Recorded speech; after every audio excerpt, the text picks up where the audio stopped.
all of a sudden Anthony Kiedis shows up. I go, Anthony Kiedis, you are a douchebag. I used to work for MTV and I was a director for a show called Making the Video. There are several crews and there are several videos going on at the same time. So a friend of mine from the other crew told me he was on set with Anthony Kiedis and Anthony Kiedis was a jerk to him. So I saw during this kind of like almost blackout moment, I was at a dinner with my brother and all of a sudden Anthony Kiedis shows up. And for whatever reason, I go, Anthony Kiedis, you are a douchebag. Douchebag, douchebag, douchebag. And I caused like a huge scene at this restaurant. My brother tried to like sit me down and get me to be quiet. Yeah. And I just like put my my head in my like arms and kept yelling douchebag. It is so terrible. I mean, I'm so embarrassed. Dax Shepard was with him, who's like, I think an awesome act. One of my favorite movies is Without a Paddle. I think it's one of the funniest movies ever. Yeah. Anyway, anytime I hear of that, his podcast, I get upset because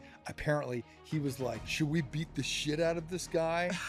And this group of people decided that they were not going to beat me up. It's apparently because it turns out they were all coming from an AA meeting. And so they had this like wonderful spiritual vibe. And they were like, even if someone messes with us, let's not beat the shit out of them because we're better than that. I ended up later running into Anthony and he ended up being like a saint. He was aware that I was going through something. He seemed to be really happy that I was trying to get help. But I've never encountered Dax. I've always wanted to apologize and be like, thanks for not just kicking the shit out of me. But I ended up seeing Anthony Kiedis only the next day. Happened to see him the next day. That's crazy. And I was just like so ashamed of how I had acted. Yeah. And with a hero of mine.